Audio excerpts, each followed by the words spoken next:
Good evening all, and welcome back to Farcical Fears. A Soviet submarine crew member was found with his fingernails completely torn off, scratched down to bone from clawing at the steel hull as 2,000 tons of water pressure slowly crushed his body. And he wasn't the only one. 129 men trapped 8,400 feet down with no escape. Crew receiving SOS calls from a submarine that doesn't exist. 18 hours of waiting to be crushed like insects. Toxic gas forcing sailors to choose between burning alive or drowning. Something in the deep ocean trenches that sonar can't identify. Final radio transmission saying, "They're not trying to rescue us. They're trying to contain us."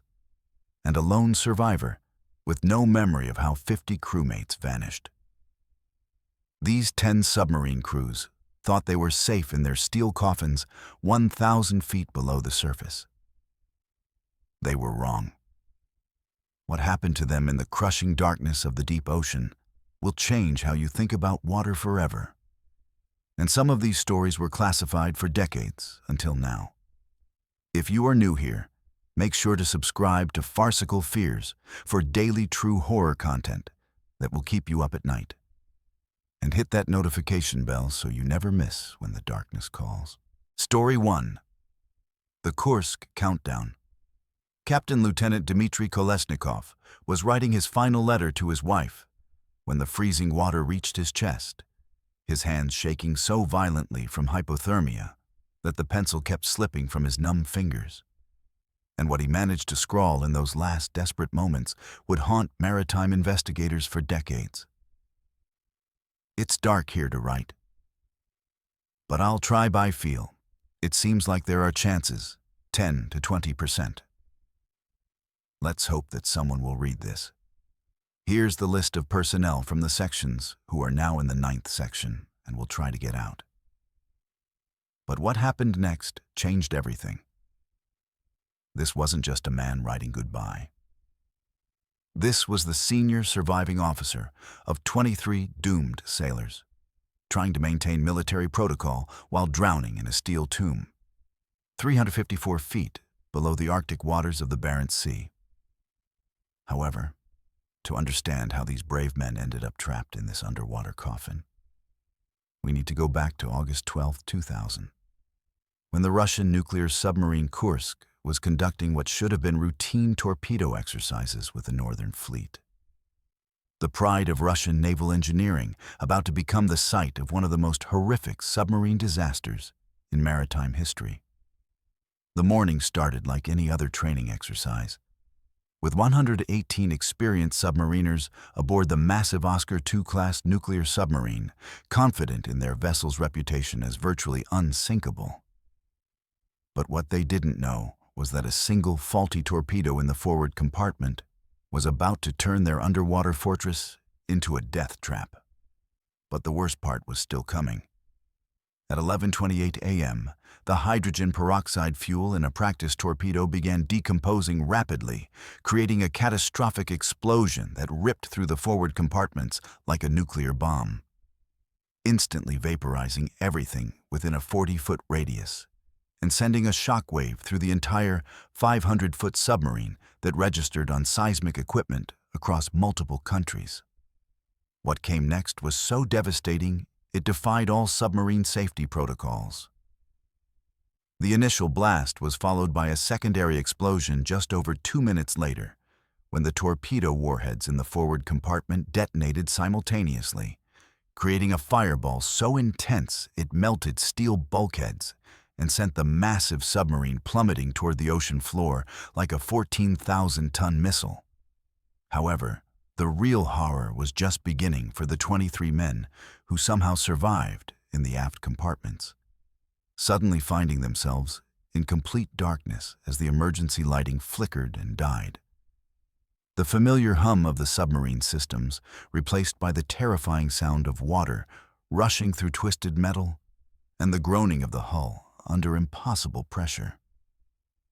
But what happened in those first few minutes after impact would challenge everything naval engineers knew about submarine survival. Kolesnikov, despite suffering severe injuries from the explosion, immediately began organizing the survivors, conducting a head count in the pitch-black compartment, and discovering that men from 3 different sections had somehow made it to the 9th compartment. Their only refuge in a submarine that was now their tomb. This is where things get truly unbelievable. The compartment they were trapped in was designed to be watertight.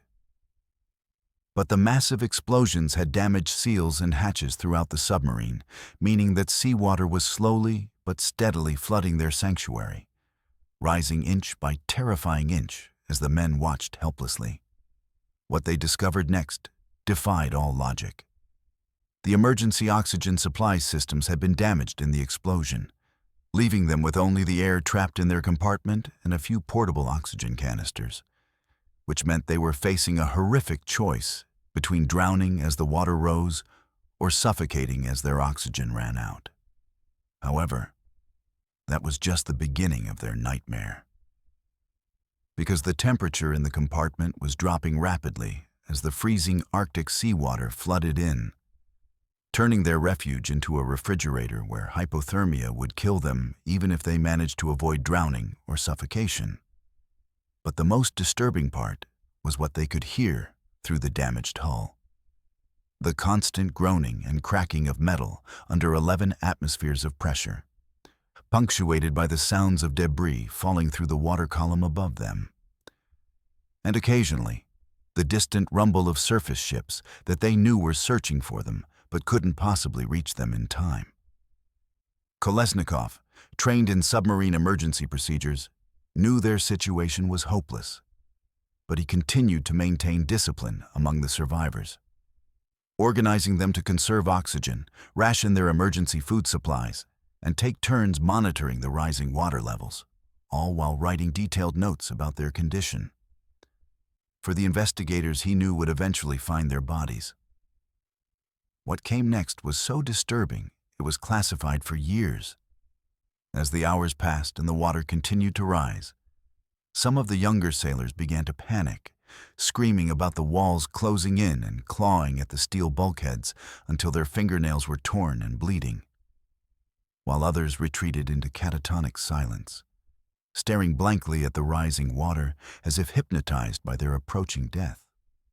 However, the real horror began when they started experiencing the effects of carbon dioxide poisoning from their own breath in the sealed compartment, causing hallucinations and disorientation that made some men believe they could hear their families calling to them through the hull, leading to desperate attempts to respond by banging on the metal walls until their hands were raw and broken. But what the survivors endured in those final hours would haunt the few investigators who were allowed to read Kolesnikov's complete notes. Grown men reduced to sobbing children, calling for their mothers as hypothermia, and oxygen deprivation slowly shut down their bodies, while the most disciplined among them continued writing letters to loved ones even as their vision blurred and their hands became too numb to hold a pencil. This is where the story takes a truly terrifying turn. Kolesnikov's final entries revealed that some of the crew had actually attempted to escape through the emergency hatches, knowing it was suicide, but unable to bear the psychological torture of waiting to die. And their bodies were later found in the flooded compartments, proof of the desperation that drove them to choose instant death over prolonged suffering. What happened in the next few minutes would challenge everything rescue teams knew about submarine disasters. When international rescue divers finally cut through the hull after days of political delays and failed Russian rescue attempts, they found that several men had survived for over 6 hours in conditions that should have killed them within minutes, breathing toxic air thick with carbon dioxide while fighting hypothermia in near-freezing water that had risen to their chests. However, what they found would challenge everything they knew about human survival. Kolesnikov's body was discovered still clutching his final letter, his last words a testament to naval discipline and human courage in the face of certain death. "None of us can get to the surface," he had written, followed by a complete list of the 23 survivors' names, ranks, and home addresses, ensuring that their families would know exactly how and when their loved ones died. But the most haunting discovery was what investigators found written on the compartment walls in the darkness. Messages scratched into the steel with belt buckles and uniform buttons by men who knew they were about to die, but wanted to leave one final proof that they had lived, loved, and died with honor. That letter would expose a cover-up about the delayed rescue response and faulty safety equipment, revealing that political considerations had cost precious hours that might have saved lives. But our next crew faced something even more terrifying: being buried alive under 400 feet of water while their families watched helplessly from rescue boats floating directly above their steel coffin. Story 2. The Thetis Suffocation Chamber. 99 men were slowly suffocating just 18 feet from the surface, while their families watched helplessly from rescue boats above, their screams echoing through the hull as toxic carbon dioxide turned their submarine into a gas chamber. What happened in those final 15 hours would break every maritime rescue rule ever written. But how did these sailors end up buried alive so close to safety? June 1st, 1939. HMS Thetis was Britain's newest submarine, designed to be the safest ever built. The crew was conducting final sea trials off Liverpool Bay. Everything was going perfectly. What happened next changed everything. Lieutenant Commander Guy Bolus was showing off the submarine's advanced safety features to civilian observers. "This boat is practically unsinkable," he bragged, pointing to the watertight compartments. At 2:40 p.m., they began a routine test dive to 150 feet. However, what they didn't know was that one torpedo tube door was already open. Water exploded into the forward compartment like a fire hose, 500 gallons per second. The submarine's nose tilted down at a terrifying angle. Emergency alarms screamed through every compartment. But the worst part was still coming. They were too heavy to surface. Bolus ordered emergency ballast blown. Nothing happened. The submarine slammed into the seabed at 160 feet, but here's where it gets truly terrifying. The stern section broke the surface, sticking up like a metal gravestone just 18 feet above the water. Rescue ships arrived within hours. They could literally touch the submarine's hull. Families gathered on deck, knowing their loved ones were trapped just below their feet. What came next was even more disturbing. They could hear banging from inside, desperate Morse code messages tapped against the steel. Inside, 99 men were crammed into the aft compartments. The air was already getting thick and poisonous. Carbon dioxide levels were rising fast. They had maybe 15 hours of breathable air left. However, the rescue attempt would become their death sentence. Rescue teams tried everything: cutting through the hull with torches, welding air pipes to the submarine, pumping fresh oxygen inside. But what happened in the next few hours would challenge everything they knew about submarine rescue. The more they tried to help, the worse it got. The cutting torches filled the compartments with toxic fumes. The welding created sparks that could ignite fuel vapors. The air pumps couldn't overcome the CO2 buildup from 99 men breathing in a sealed space. This is where things get truly unbelievable. They were so close to rescue, but everything was going wrong.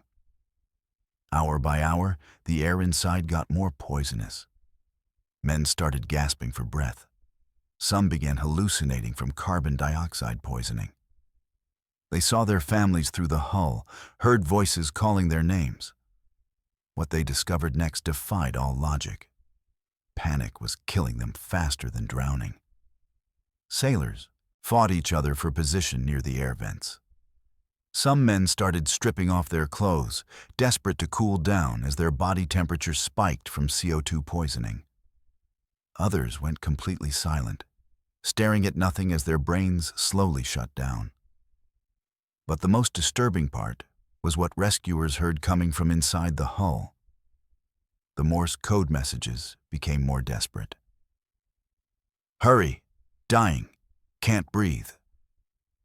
Then, individual voices started screaming names through the metal. Fathers calling for their children, husbands crying for their wives. However, that was just the beginning of their nightmare. As CO2 levels reached lethal concentration, men began convulsing. Some fell unconscious, then woke up gasping like drowning fish. The lucky ones passed out permanently. What came next was so disturbing, it haunted rescue workers for decades. They could hear men clawing at the steel walls, fingernails scraping against metal as they fought for every breath. Hour 12. The banging stopped. Hour 13 and no more Morse code. Hour 14. Complete silence from inside the submarine. When rescue teams finally cut through the hull 15 hours later, they found a scene that defied all submarine safety protocols. 99 men had suffocated while breathing, killed by their own exhaled breath in a submarine that was technically still seaworthy. The investigation revealed criminal negligence. The torpedo tube that caused the flooding had been improperly maintained. The emergency systems had multiple failures. Most shocking of all, if they had done nothing and waited, some men might have survived until proper rescue equipment arrived. However, what they found in the final compartment exposed the true horror of slow suffocation. Bodies were piled near the air vents, men who had fought to the end for one more breath.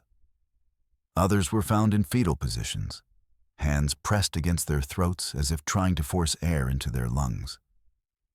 The last survivor had scratched a final message into the hull. "Tell my wife I love her." But our next crew discovered something even more terrifying. Receiving distress calls from a submarine that didn't exist while something impossible stalked them in the deep ocean darkness. Story 3. USS Scorpion's ghost signals.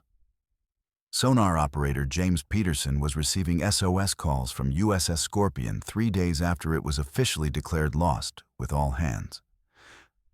But what those transmissions contained would force the Navy to classify the incident for 50 years. This is Scorpion.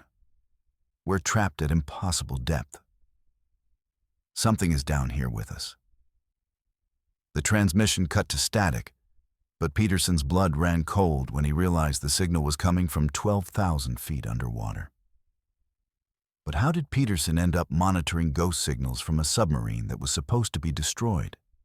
May 27, 1968. USS Scorpion was returning from a secret Cold War patrol near the Soviet Union. 99 experienced submariners aboard the fast-attack nuclear submarine, scheduled to arrive at Norfolk Naval Base in just hours. Everything seemed routine. What happened next changed everything. At 6:59 p.m., Scorpion sent its final official transmission.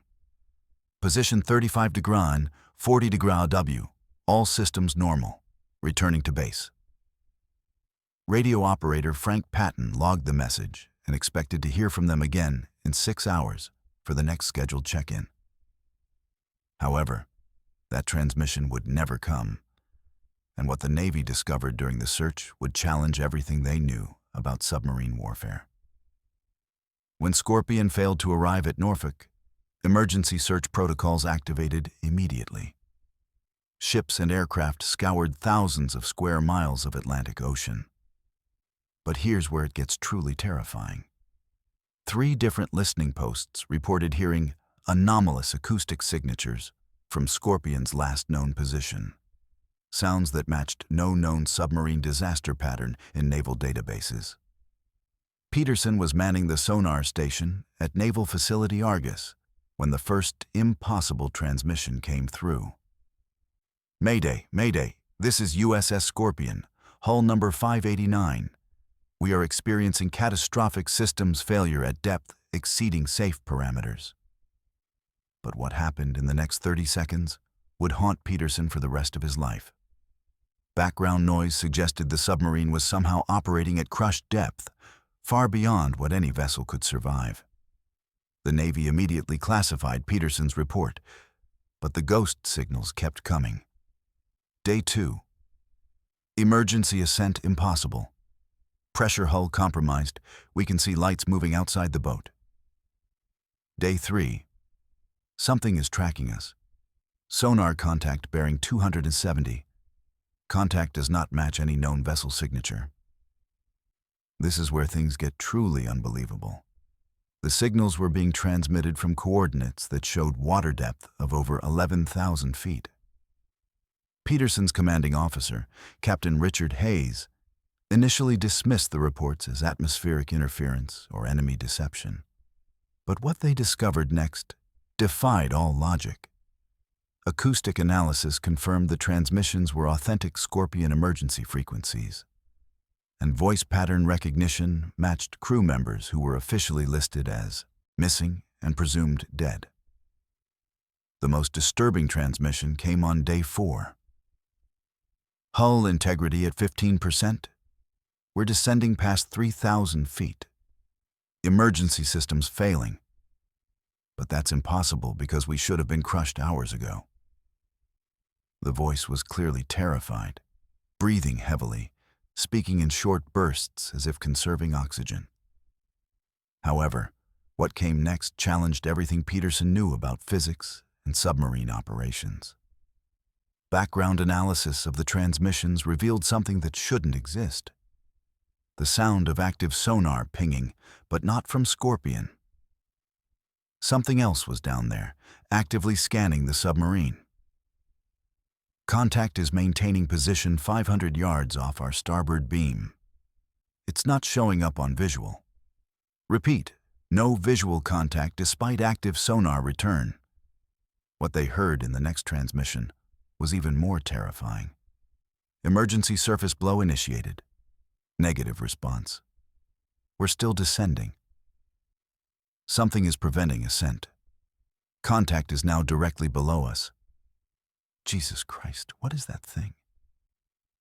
The transmission included sounds that acoustic experts couldn't identify. Rhythmic pulses that resembled no known marine life or mechanical system. But the worst discovery was still ahead. Day 6 brought the final transmission. This is Lieutenant Commander Francis Slattery, USS Scorpion. If anyone receives this, we are trapped at depth impossible for survival. The thing outside has been circling us for 4 days. Crew is losing sanity. Oxygen at critical levels. But somehow we're still breathing. However, what Peterson heard in the background of that final message would be classified at the highest security level. Voices, multiple voices speaking in what sounded like perfect English, but coming from outside the submarine's hull. They're calling our names, Slattery's voice whispered. They know who we are. They're mimicking our families' voices, telling us to open the hatches. Some of the crew are starting to believe them. The transmission ended with the sound of metal groaning under impossible pressure, followed by silence. When the Navy finally located Scorpion's wreckage 5 months later, they found something that contradicted everything they knew about the ghost signals. The submarine had been destroyed by an internal explosion, likely from a torpedo malfunction, and had imploded instantly at crushed depth. There were no survivors, no time for distress calls, no possibility of the transmissions Peterson had received. What came next was so disturbing, it remained classified until 1993. The official investigation concluded that the ghost signals were either atmospheric anomalies or enemy psychological warfare. But Peterson's detailed logs told a different story. Acoustic timestamps proved the transmissions occurred after the submarine's destruction, voice analysis confirmed they came from deceased crew members, and the unidentified sonar contact was never explained. However, the most haunting evidence was what they found in Peterson's final report. "I know what I heard," Peterson wrote. "Those men were alive down there, trapped in something that shouldn't be possible. being stalked by something that doesn't exist in any naval database. The Navy can classify this forever, but I'll never forget Slattery's last words. "Tell our families we didn't die in an accident.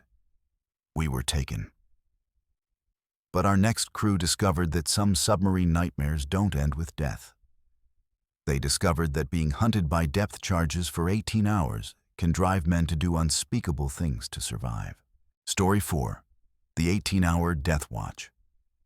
U-boat commander Klaus Weber was counting depth charges with his crew. They were at number 247 when the hull finally began to crack. And what happened during those 18 hours of psychological torture would drive 3 men completely insane. Explosion 248, 249, 250.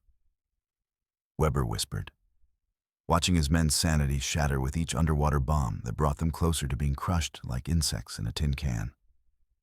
But how did 47 German submariners end up playing a deadly numbers game 200 feet underwater? October 15, 1943. U-573 was stalking an Allied convoy in the North Atlantic when British destroyer HMS Hesperus detected them on sonar. Weber ordered an emergency dive to 180 feet, confident they could wait out the search. Everything seemed routine. What happened next changed everything. The first depth charge exploded 100 yards away, shaking the submarine like a toy. Weber ordered deeper descent, 200 feet, then 220. The hull groaned under pressure, but they had survived worse. However, what they didn't know was that HMS Hesperus had called for reinforcements, and 4 more destroyers were converging on their position with enough depth charges to level a city block.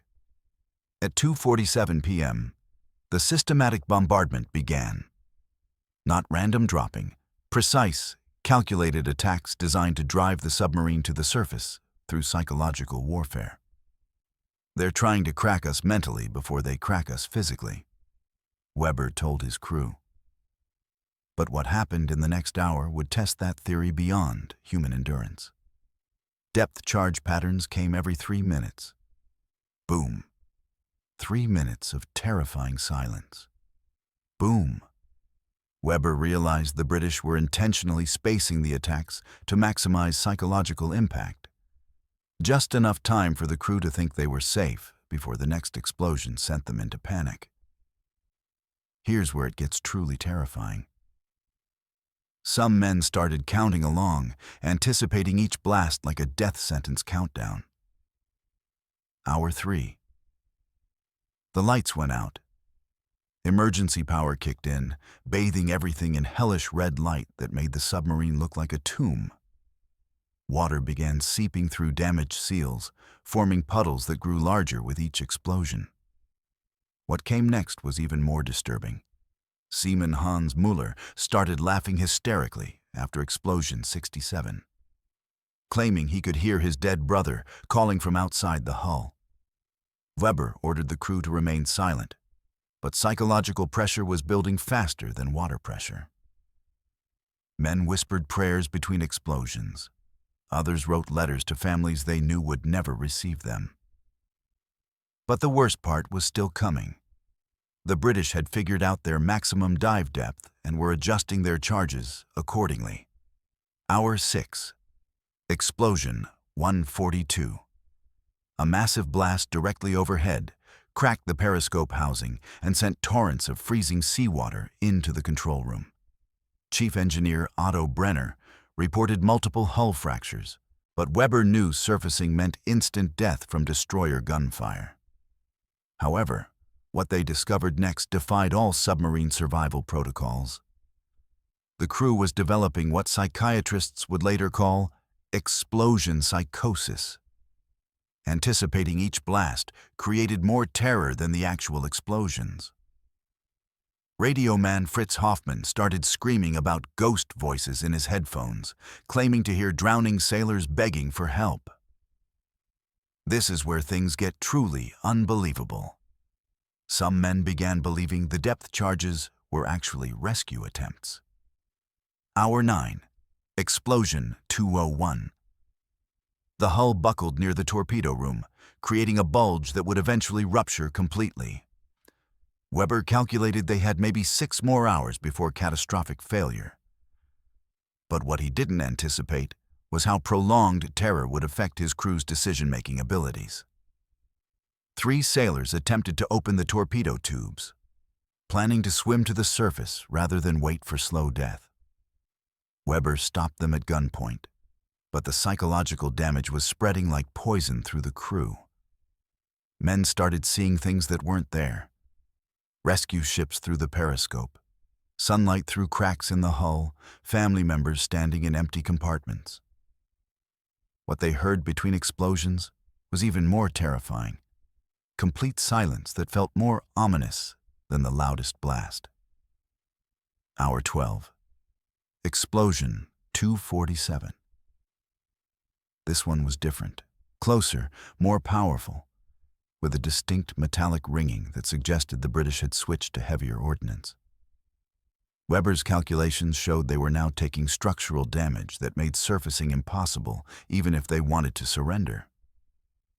However, that was just the beginning of their final nightmare. The crew began turning on each other. Accusations flew about who had given away their position. Paranoid whispers suggested some men were secretly British agents. Seaman Miller, already mentally shattered, attacked Chief Brenner with a wrench, screaming that Brenner was sending signals to the enemy destroyers. But what happened in the next 2 hours would break every remaining thread of military discipline. Hour 15, explosion 278.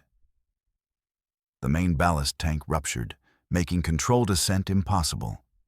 They were trapped at crushed depth with no way up or down, waiting for the hull to implode or the air to run out, whichever came first. What came next was so disturbing, it was omitted from official reports. Weber found 3 crew members in the engine room, having made a suicide pact rather than face slow death by implosion.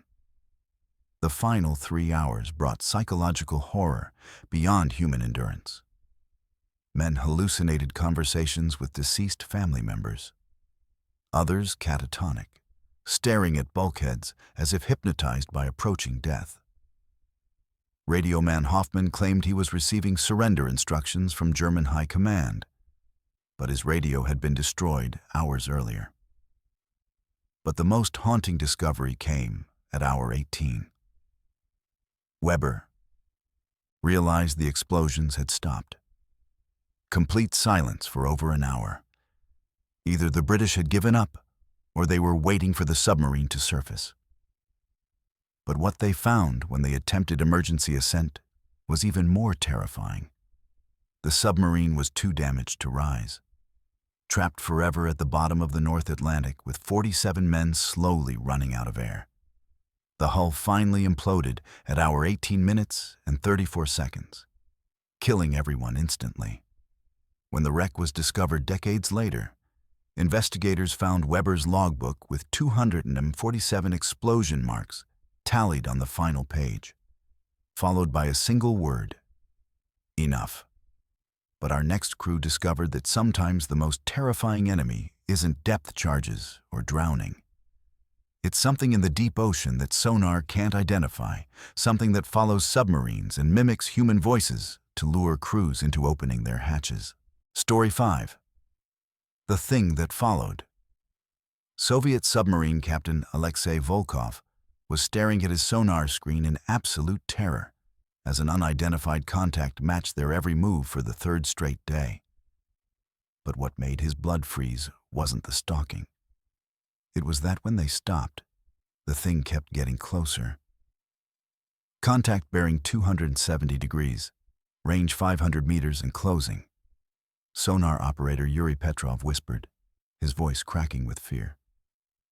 "Sir, it's been following us for 72 hours, but it doesn't match any vessel signature in our database." But how did 78 experienced submariners end up being hunted by something that shouldn't exist? March 12, 1962. K-19 was conducting a classified patrol in the Arctic Ocean testing new sonar equipment designed to track American submarines.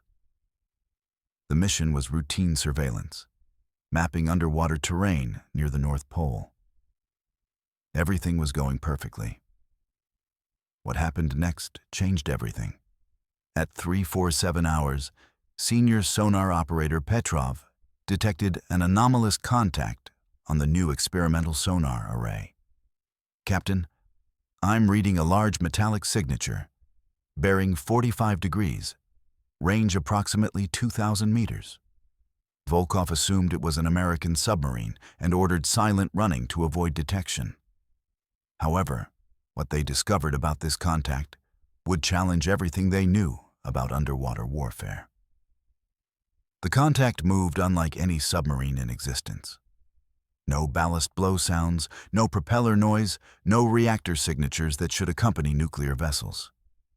It maintained perfect position relative to K-19, matching their speed and depth changes with impossible precision. It's like it knows what we're going to do before we do it," Petrov reported nervously. But what happened in the next 6 hours would test every crew member's sanity. Volkov ordered evasive maneuvers, sudden depth changes, course alterations, emergency stops. The contact matched every movement perfectly, maintaining exactly 500 meters distance like it was tethered to them. "Contact is now bearing 180 degrees, still 500 meters," Petrov announced after a complex spiral maneuver that should have confused any pursuing vessel. Here's where it gets truly terrifying. The thing wasn't just following them, it was learning their patterns. Hour 12 of the pursuit brought the first psychological casualties. Navigator Boris Kozlov reported seeing lights through the periscope where no lights should exist, describing bioluminescent patterns that seemed to pulse in rhythm with their heartbeats. Chief Engineer Viktor Semenov began hearing mechanical sounds through the hull that didn't match any known submarine operations. What came next was even more disturbing. Petrov's sonar readings started showing impossible data. The contact appeared to be changing size, sometimes reading as large as a battleship, other times as small as a torpedo. "Sir, the signature keeps shifting," he reported, sweat dripping from his forehead despite the cold, Arctic air. "It's like it's adapting to our sonar frequency." However, that was just the beginning of their nightmare. Day 2 brought active stalking behavior. The contact began circling K-19 in perfect geometric patterns, figure eights, spirals, and formations that no human pilot could execute at depth. Volkov realized they were being studied, analyzed like specimens in a laboratory. But the worst part was still coming. The thing started communicating. At 14:30 hours, the hydrophones picked up sounds that shouldn't exist at 400 feet depth. Rhythmic pulses that resembled whale songs, but with an artificial, mechanical undertone. "It's trying to make contact," Communications Officer Pavel Dmitriev whispered, his hands shaking as he adjusted the listening equipment. What they heard in those transmissions would haunt the crew forever. The sounds formed patterns, mathematical sequences, repeated musical notes, and what appeared to be attempts at mimicking K-19's own sonar pings. "It's learning our language," Volkov realized with growing horror. But what happened next defied all military protocols. Some crew members wanted to respond, to communicate with whatever was out there in the darkness. Seaman Mikhail Fedorov claimed the sounds reminded him of his daughter's lullabies, and he began humming along despite direct orders to remain silent. Others reported hearing familiar voices mixed in with the mechanical pulses. Mothers calling their names, wives asking them to come home. This is where things get truly unbelievable. The thing knew personal information about the crew. Day 3 brought complete psychological breakdown among several crew members. The contact began transmitting what sounded like perfect Russian phrases. "Open the hatches, Alexei. Your family misses you, Boris. Come outside, Victor." Volkov ordered the communications equipment shut down. But the voices continued through the hull itself, as if the submarine had become a giant speaker. What they discovered next challenged everything they knew about physics. The contact could somehow project sounds directly through steel, bypassing all acoustic laws. Men reported hearing their own thoughts echoed back to them from outside the submarine. "It's reading our minds," Engineer Semenov screamed during his complete mental breakdown, clawing at the bulkheads until his fingernails bled. The final horror came when Volkov attempted to surface for emergency extraction. As K-19 began emergency ascent, the contact moved directly beneath them, blocking their path to the surface. Sonar showed the thing expanding to massive size, easily 300 meters long, preventing any upward movement. However, what Petrov reported next would be classified at the highest Soviet security levels. "Captain, the contact it's opening something. Multiple smaller signatures are separating from the main body." The smaller contacts began surrounding K-19 in perfect formation, like pilotfish around a mole. "Shark. They're studying us," Volkov whispered, finally understanding they had encountered something beyond human comprehension. What came next was so disturbing, it was erased from all official records. The smaller contacts began attaching to K-19's hull with soft metallic sounds that resonated through every compartment. Men reported feeling vibrations as if something was tasting the submarine's exterior. Then the voices started again, but now they were coming from inside the submarine. Perfect mimicry of crew members' voices, saying things they had never said. After 78 hours of psychological torture, the contacts suddenly vanished without explanation. K-19 surfaced to find no trace of their stalkers, but what they discovered about the crew's mental state would remain classified forever. 12 men required immediate psychiatric hospitalization. 6 never spoke again about what happened. And sonar operator Petrov disappeared entirely 3 days after returning to port. Volkov's final report stated simply, "We were not alone down there. Whatever followed us knew things about us that we had never told anyone. It was studying us, learning from us, and when it finished, it let us go." But our next crew discovered that sometimes the ocean doesn't let you go. Sometimes it traps you in a flooding compartment where you can only listen helplessly as your crewmates drown on the other side of a watertight door. Story 6. Squalus Flood. Seconds to die. Machinist's mate. Harold Preble was screaming into the intercom as freezing seawater exploded around him. But his crewmates could only listen helplessly from the other side of a watertight door as he and 25 other men drowned in complete darkness. "Water's at my chest, can't reach the valve. Tell my wife I love her." The intercom crackled with static, then silence. But what happened in those final 90 seconds would haunt survivors for the rest of their lives. But how did 26 experienced submariners end up trapped in a flooding death chamber while their crewmates stood just feet away, unable to help? May 23, 1939. USS Squalus was conducting a routine test dive off the New Hampshire coast. The Navy's newest submarine equipped with state-of-the-art safety systems that were supposed to prevent exactly this kind of disaster. Everything was going perfectly. What happened next changed everything. At 8:40 a.m., Lieutenant Commander Oliver Naquin ordered dive to 50 feet for standard equipment tests. The submarine began its descent normally, all systems functioning perfectly, crew members going about their duties with the confidence that comes from training on the safest submarine ever built. However, what they didn't know was that a single mechanical valve was about to turn their underwater sanctuary into a death trap. The main induction valve, designed to seal automatically during dives, failed to close completely. At first, it was just a small leak, a trickle of seawater that seemed manageable.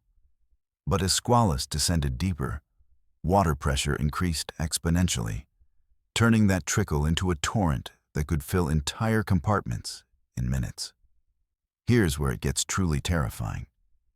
The flooding started in the engine room, where escape was nearly impossible. Chief Machinist's mate Preble was conducting routine engine checks when he heard the sound that every submariner dreads: rushing water. "Flooding in the engine room," he shouted into the intercom. But by the time his warning reached the control room, 500 gallons per second were already pouring through the failed valve. What happened in the next 30 seconds would separate the living from the dead. Emergency protocols required immediate closure of watertight doors to prevent the flood from spreading to other compartments. Lieutenant Naquin faced the most horrific decision in submarine warfare: seal the flooding compartments and save the majority of the crew, or keep the doors open and risk losing everyone. However, what the crew in the engine room experienced during those crucial seconds defied all human endurance. Preble and his 25 men were suddenly trapped in a steel chamber rapidly filling with freezing Atlantic water. The intercom crackled with their desperate voices. "Can't reach the emergency valves. Water's rising too fast. Somebody help us." But the watertight doors had already sealed automatically, trapping them in what had become an underwater coffin. What came next was even more disturbing. The flooding wasn't uniform. It created air pockets where some men survived longer than others, forced to listen as their compartment mates drowned around them. Jenkins is gone. Patterson's underwater. I can see air bubbles. Preble's voice echoed through the intercom system that connected him to his helpless crewmates just 20 feet away on the other side of steel bulkheads. Chief Torpedo Man Alfred Prian was standing at the watertight door, pressing his ear against the cold metal, hearing every word of his friend's final moments. "We can hear you, Harold. Keep fighting," he shouted back. But everyone knew it was hopeless. This is where things get truly unbelievable. Some men in the flooding compartment survived for over an hour in air pockets, calling out names of family members and leaving final messages. The psychological torture for the survivors was unbearable. They could hear their crewmates' voices getting weaker as hypothermia and exhaustion took hold. "Water's at my neck now. Getting hard to breathe. Tell Mary I was thinking about her." Prible's voice was barely audible over the sound of rushing water and creaking metal under pressure. But what happened in the final minutes challenged every survivor's sanity. One by one, the voices stopped. First Seaman Richardson, then Machinist Kowalski, then Chief Petty Officer Murphy. Each man's death was broadcast through the intercom to his helpless crewmates, creating psychological trauma that would last for decades. "Preble's the only one left," someone whispered in the control room as they listened to his increasingly desperate breathing. The final transmission came at 9:47 a.m., over an hour after the flooding began. "Water's over my head. Can't hold on much longer. Somebody please tell my wife. Tell her I died thinking about..."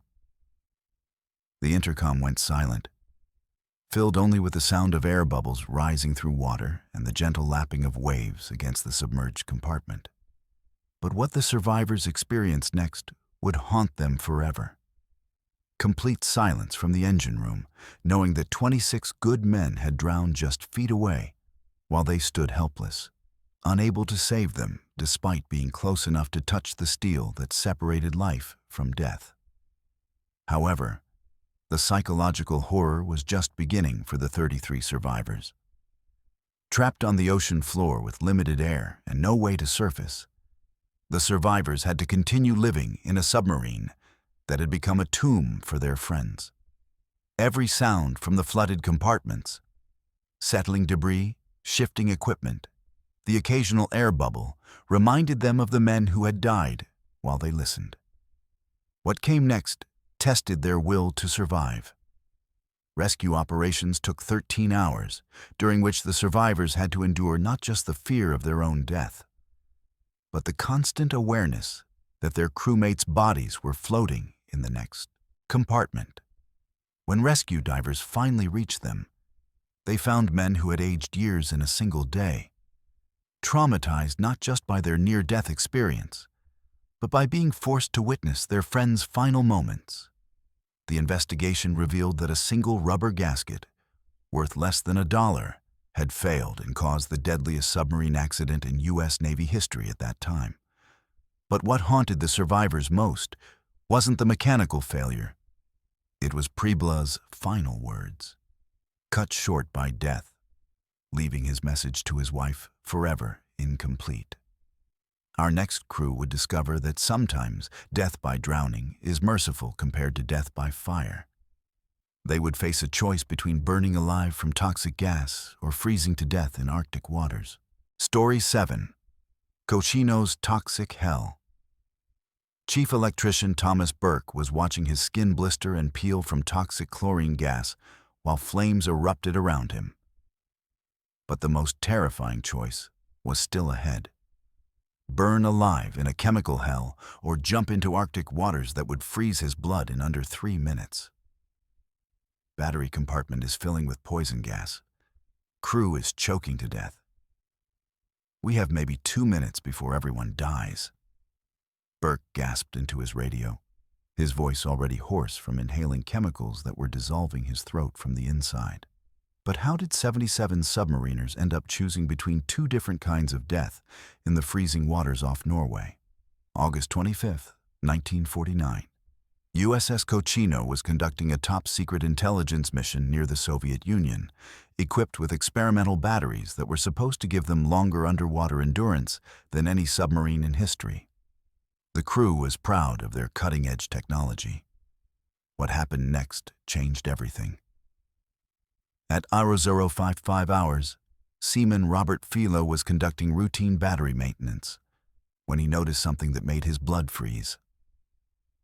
Hydrogen gas was leaking from the experimental battery cells, creating an invisible cloud of death throughout the submarine. "We've got gas buildup in battery compartment 2, he reported calmly, not realizing he had just announced their death sentence. However, what they didn't know was that one tiny spark would turn their submarine into a floating bomb.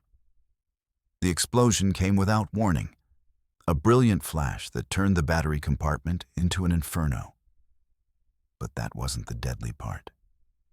The real killer was what happened next. Seawater flooded into the burning battery cells, creating chlorine gas so concentrated it could kill a man in 30 seconds. Here's where it gets truly terrifying. The ventilation system began spreading the poison throughout every compartment of the submarine. Burke and his electrical crew were trapped in the epicenter of the chemical disaster, watching their skin turn red and begin bubbling from chlorine exposure. Can't breathe. Burning from the inside. Eyes are bleeding. Electrician's mate James Manning screamed as the gas ate away at his lungs. But what happened in the next 5 minutes would force the entire crew to make an impossible choice.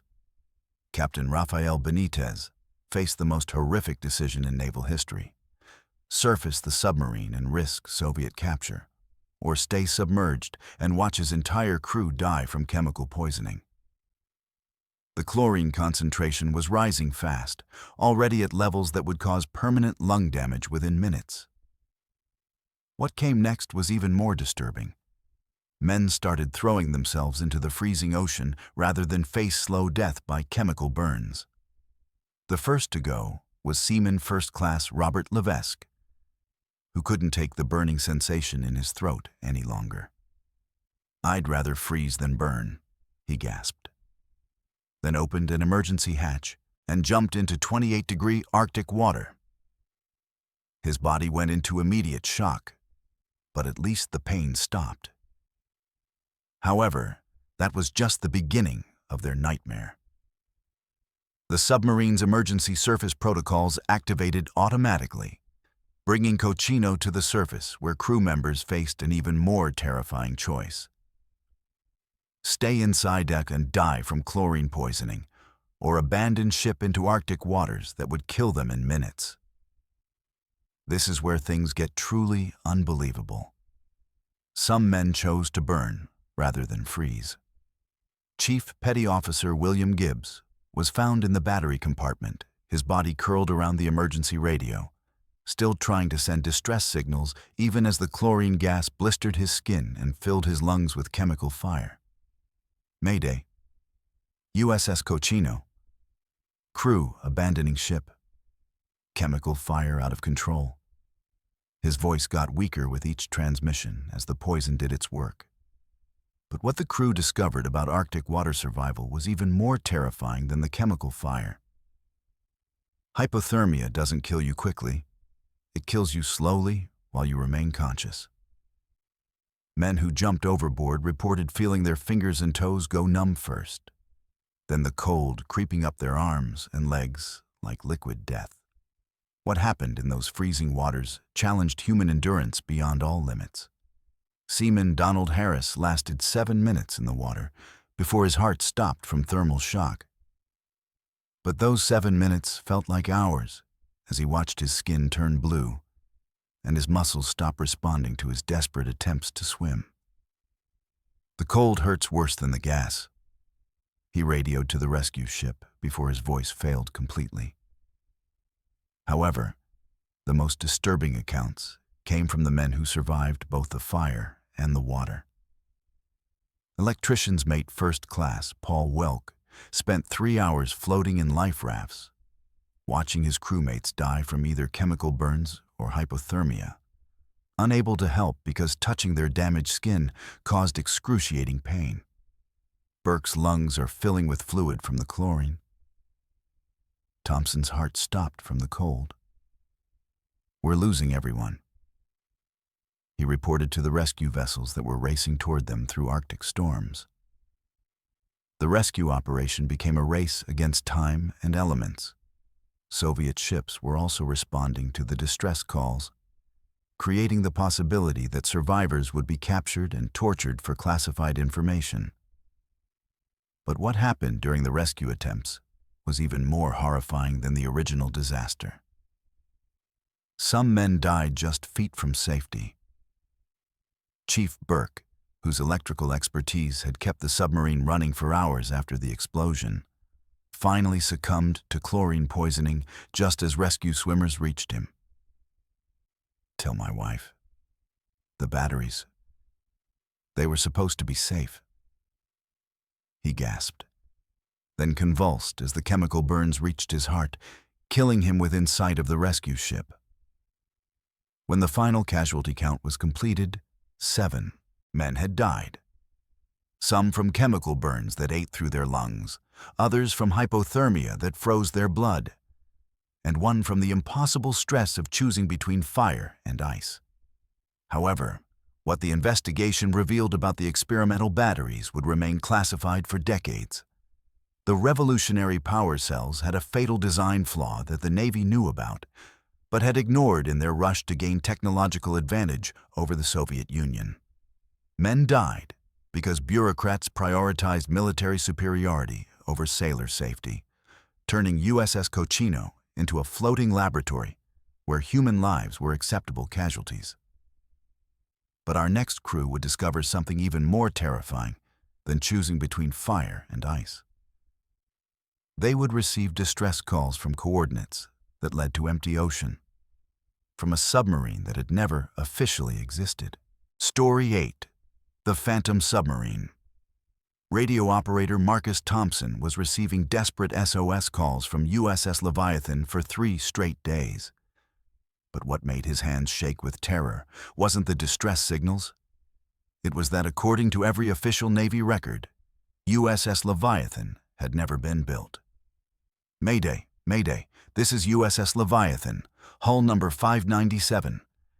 We are taking on water at coordinates 41 28 miles. Immediate assistance required.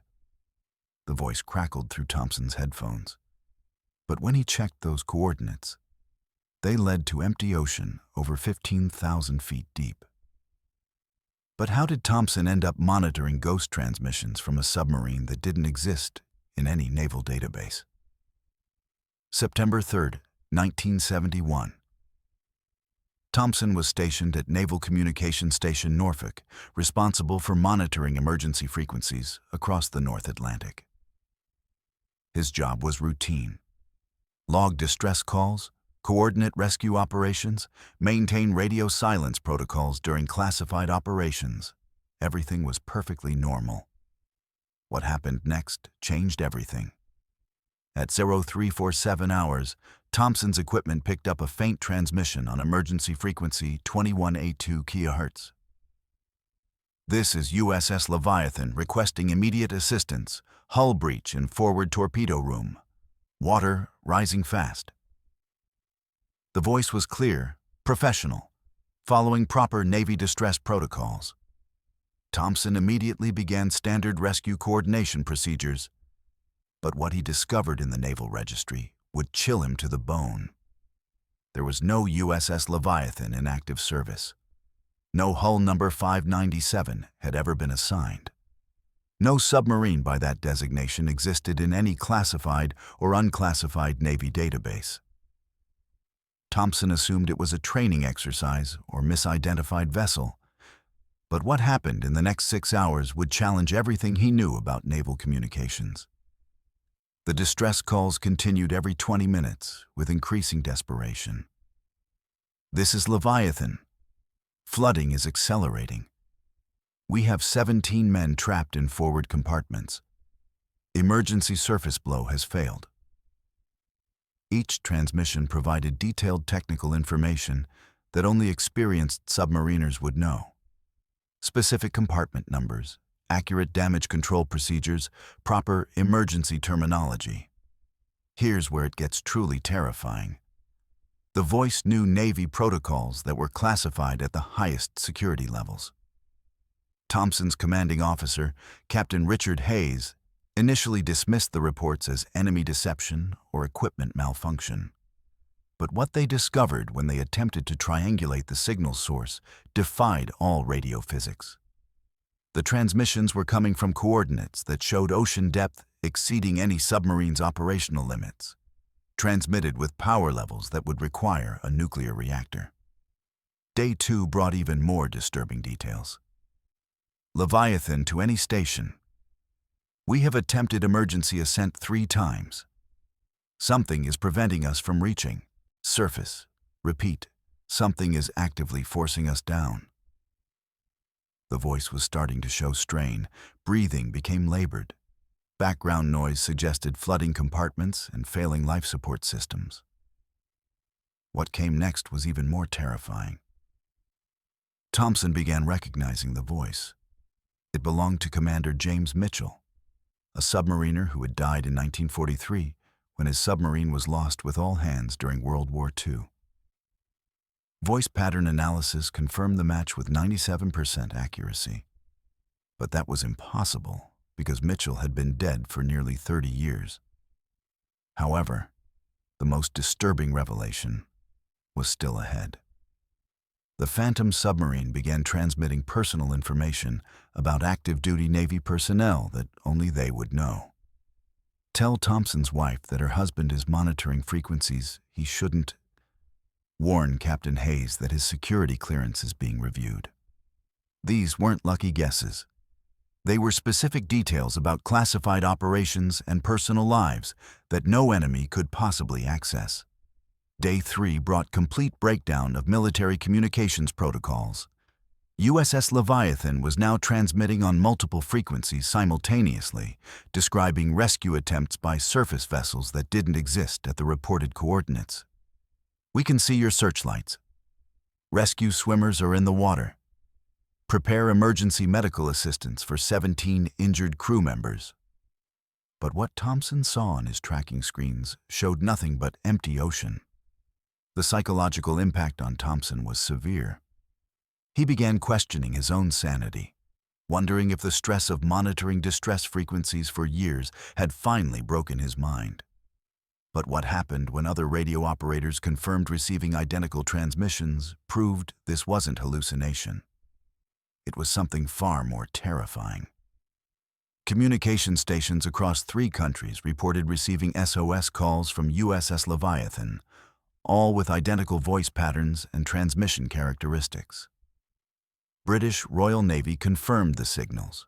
Soviet monitoring posts logged the distress calls, and Canadian Coast Guard dispatched rescue vessels to the coordinates before realizing no submarine could survive at that depth. The final transmission came at 1847 hours on day 3. "This is Commander Mitchell, USS Leviathan. Hull integrity has failed. We are descending past crushed depth. Water pressure is, this shouldn't be possible, we should be dead already." Background sounds included the distinctive groaning of metal under impossible pressure, mixed with voices of crew members who had been officially dead for decades. What followed was the most chilling part of the entire incident. "Thompson, if you're listening, stop trying to save us.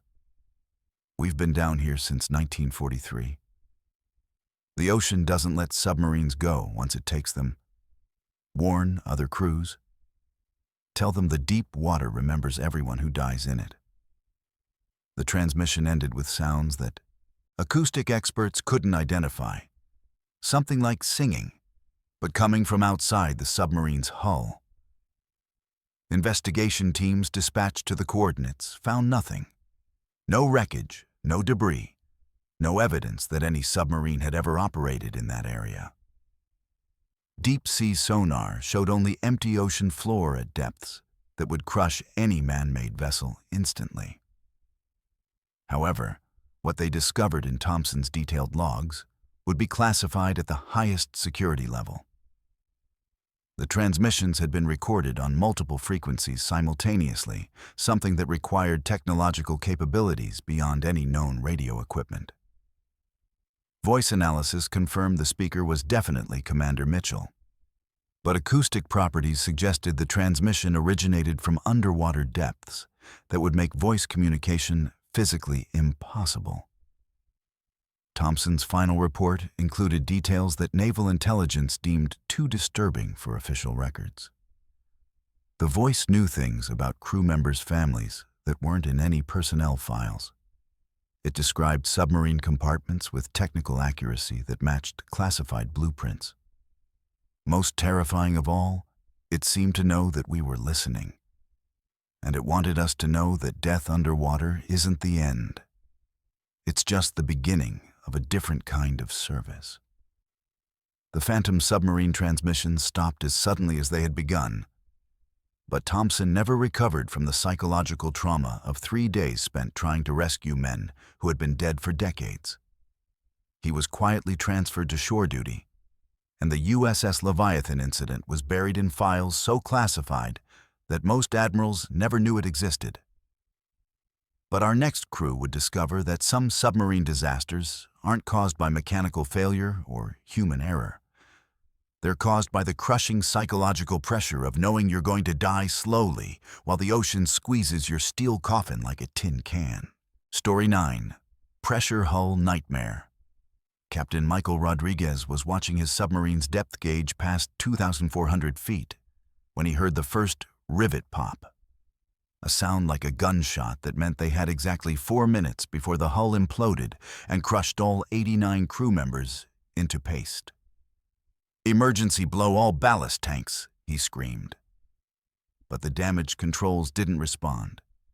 And what happened in those final minutes would test every man's courage as they descended into the crushing darkness where no human was meant to survive.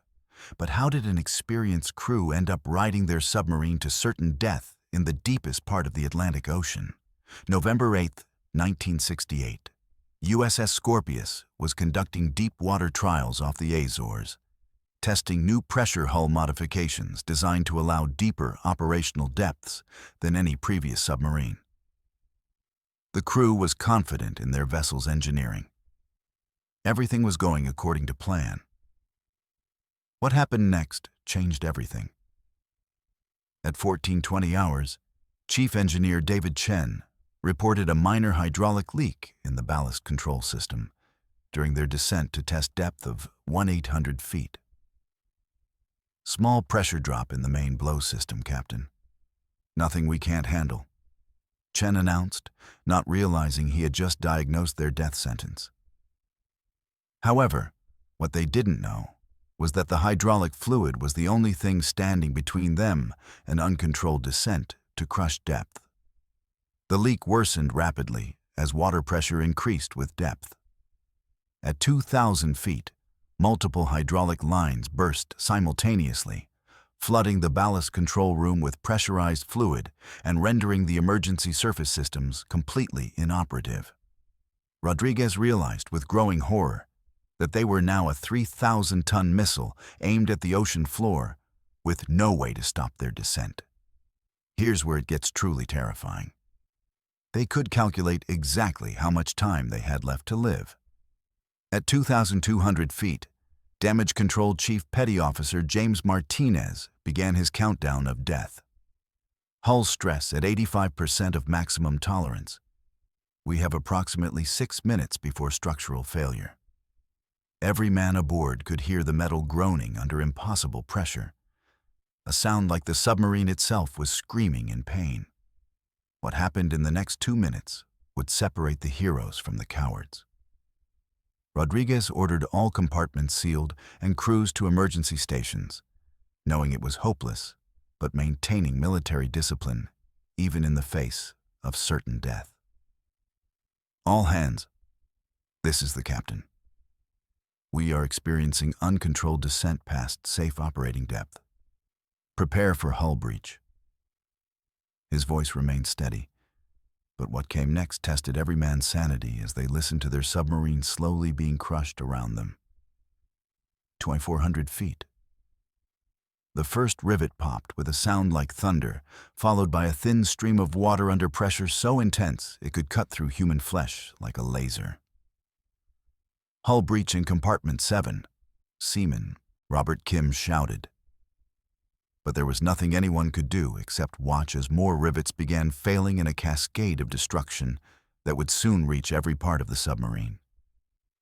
Chief Chen, trapped in the flooded ballast control room, continued working desperately to restore hydraulic pressure even as freezing water rose around his chest. "Almost got it. If I can just reach the manual override." His voice echoed through the intercom as he fought to save his crewmates, knowing he would probably drown in the attempt. However, what the crew experienced during their descent into the abyss challenged every limit of human courage. 2,600 feet. Multiple hull plates began buckling inward with sounds like gunshots, creating bulges that grew larger with each passing second. Pressure hull deformation at frame 47, frame 52, frame 58. Martinez called out the progression of structural failure like a play-by-play announcer describing their approaching death. This is where things get truly unbelievable.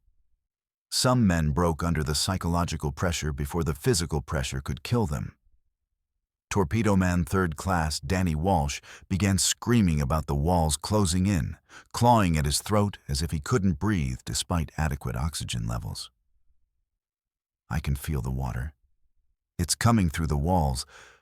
We're all going to be crushed." His panic spread through the crew like poison.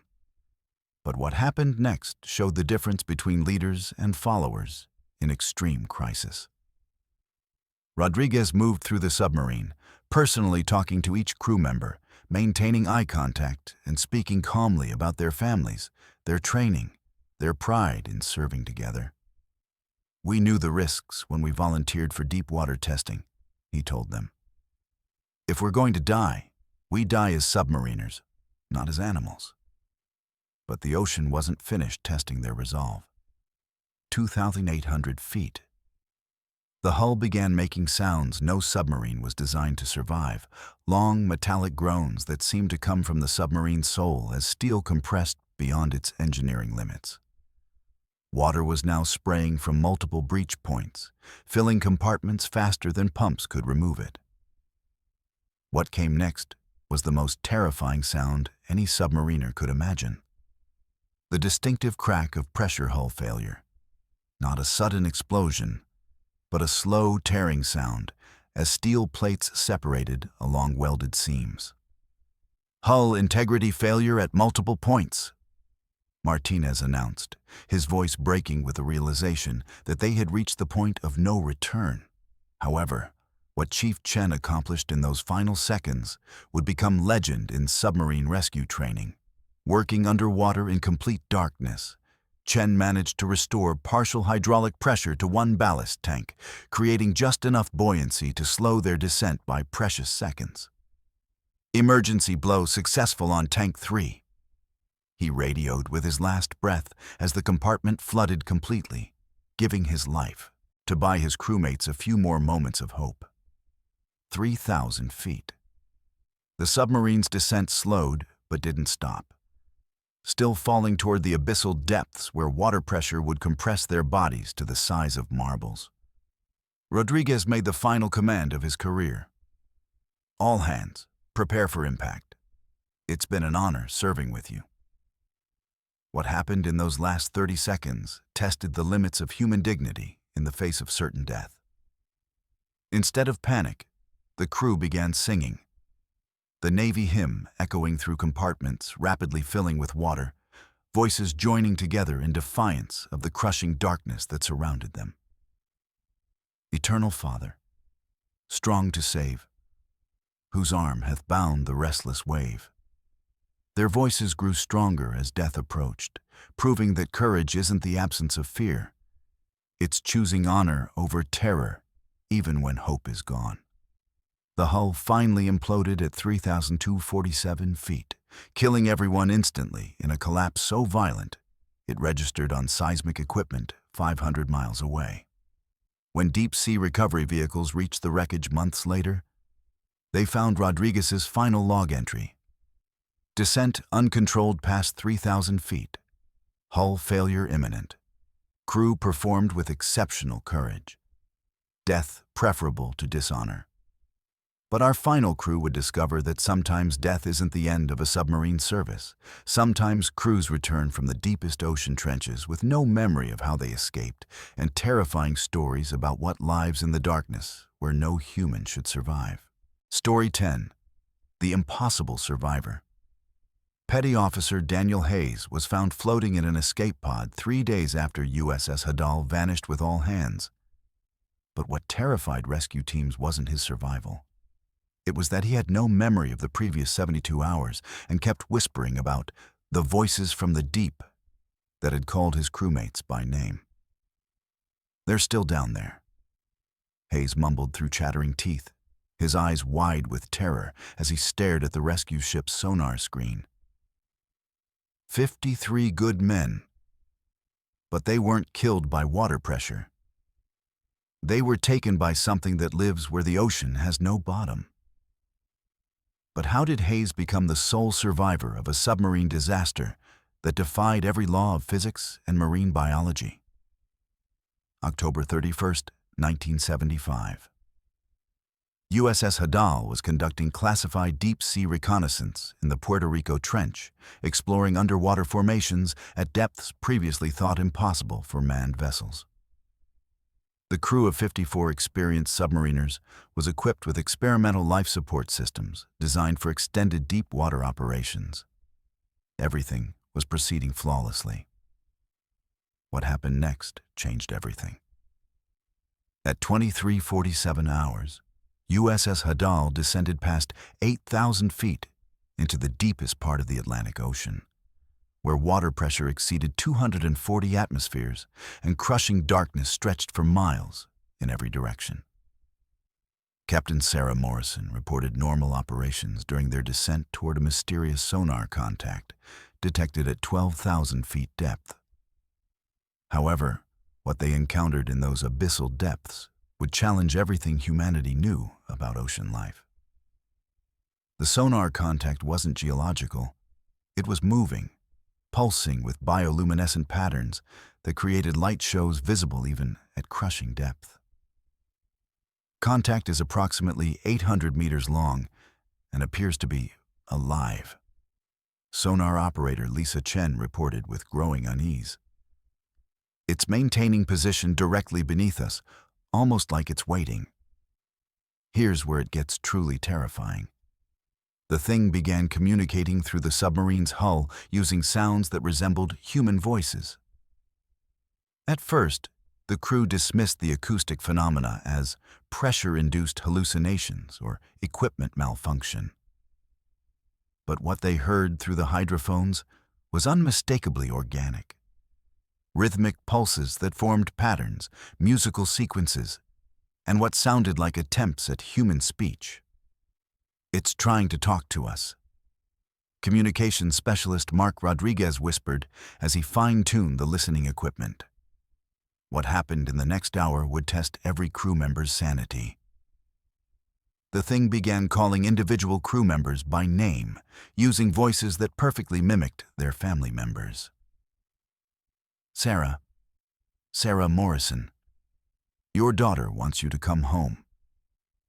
The voice was identical to Morrison's 7-year-old daughter, complete with her slight lisp and favorite phrases. What came next was even more disturbing.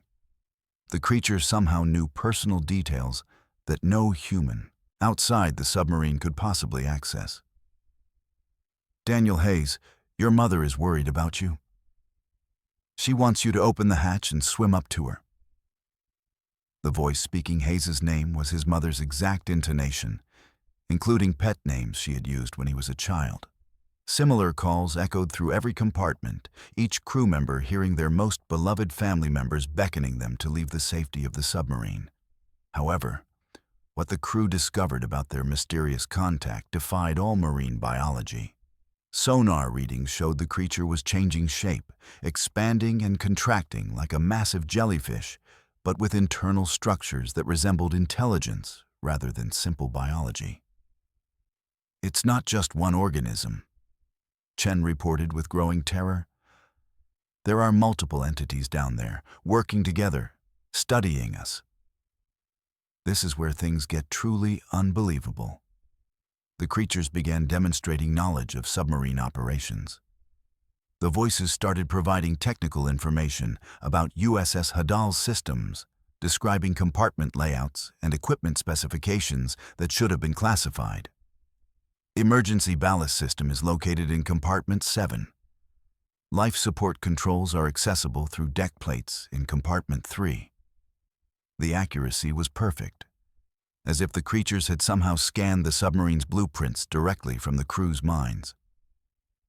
Captain Morrison ordered emergency ascent, but what happened next challenged every law of physics. The submarine wouldn't rise despite fully operational ballast systems. Something was holding them at depth, preventing escape through methods that no known sea life could possibly employ. All systems show normal operation, but we're not moving upward," Chief Engineer Tom Bradley reported with confusion that quickly turned to terror. External cameras revealed why they couldn't ascend. Massive tentacle-like appendages had wrapped around USS Hadal's hull. But these weren't biological tentacles. They appeared to be composed of some unknown material that pulsed with bioluminescent patterns and seemed to interface directly with the submarine's electrical systems. What the crew experienced during the next 6 hours would remain classified for decades. One by one, crew members began reporting that the voices were now coming from inside the submarine, not through the hull. "My wife is in the torpedo room," Seaman First Class Robert Kim announced matter-of-factly, walking toward compartments that should have been empty. Others followed, claiming to see family members who beckoned them toward airlocks and emergency hatches. However, Hayes realized something that saved his life. The voices weren't random. They were systematically calling crew members in order of psychological vulnerability. starting with those who had recently experienced family trauma or personal loss. Hayes, who had grown up in an abusive home and had complicated relationships with family, was naturally resistant to the emotional manipulation. What he witnessed next would haunt him forever. Crew members began opening airlocks and emergency hatches, despite knowing it meant instant death at crushing depth. "They want us to join them," engineering specialist Maria Santos explained calmly as she manually overrode safety protocols. "They've been alone in the deep for so long. They just want company." Her voice was dreamy, hypnotic, as if she was sleepwalking toward her own death. Hayes watched in horror as his crewmates, including Captain Morrison, walked into airlocks filled with water under pressure that would compress their bodies instantly. But instead of death screams, he heard laughter. Joyful reunions with family members who couldn't possibly be present at 12,000 feet underwater. What happened to Hayes during his escape attempt defied all submarine rescue protocols. Realizing he was the only crew member unaffected by the creature's influence, Hayes retreated to an emergency escape pod designed for surface rescue scenarios. As he prepared to jettison toward the surface, he could hear the voices calling his name with increasing desperation. "Daniel, don't leave us. Your family is here now. You belong with us in the deep forever." But what he discovered about his ascent was even more terrifying. The escape pod's instruments showed impossible readings during his rise to the surface. Ascent rate far faster than safety protocols allowed. Water pressure readings that fluctuated wildly, and external cameras that showed glimpses of massive shapes moving in the darkness around him. "Something was escorting me to the surface," Hayes would later tell investigators. "They wanted me to survive, to tell others what happened down there." When Coast Guard rescue vessels found Hayes floating in his escape pod, he had been unconscious for an unknown period. Medical examination revealed no signs of decompression sickness despite rapid ascent from crushing depth, no hypothermia despite exposure to near-freezing water, and brain activity that suggested recent psychological trauma beyond normal stress responses. However, what Hayes remembered about his missing time challenged every rescue team member's sanity. "They showed me things," Hayes whispered during his debriefing. "Cities in the deepest trenches, built from ships and submarines that never made it to the surface. Thousands of crew members from vessels lost over centuries, all serving something that's been waiting in the abyss since before humans ever built boats. My crewmates aren't dead. They're recruited, converted, made part of something that needs human intelligence to interact with our world." The official investigation concluded that USS Hadal suffered catastrophic pressure hull failure at extreme depth, killing all hands except Hayes, who survived through equipment malfunction that caused his escape pod to surface automatically. But what they never explained was how Hayes survived ascent from 12,000 feet, why sonar detected no wreckage at the reported coordinates, or how he knew technical details about deep sea formations that wouldn't be discovered until years later. Hayes spent the rest of his naval career in psychiatric evaluation and shore duty, never again allowed aboard submarines. His final statement to Navy investigators included details that were immediately classified at the highest security level. "They're still recruiting crew members from submarines that venture too deep. The ocean isn't empty at the bottom. It's full of converted human sailors serving something that's been patient for millions of years. And now they know we have nuclear submarines. They know we can reach any depth, and they're ready to expand their recruitment operations to the surface world." The USS Hadal incident remains officially classified, but Hayes' survival sparked new safety protocols for deep-water submarine operations and establishment of maximum operating depths that are still classified today. What the Navy discovered about the Puerto Rico Trench during subsequent unmanned investigations would ensure that no crewed vessel ever again descended to the depths where USS Hadal disappeared, where something ancient and intelligent waits in the crushing darkness for new crew members to join their eternal underwater service.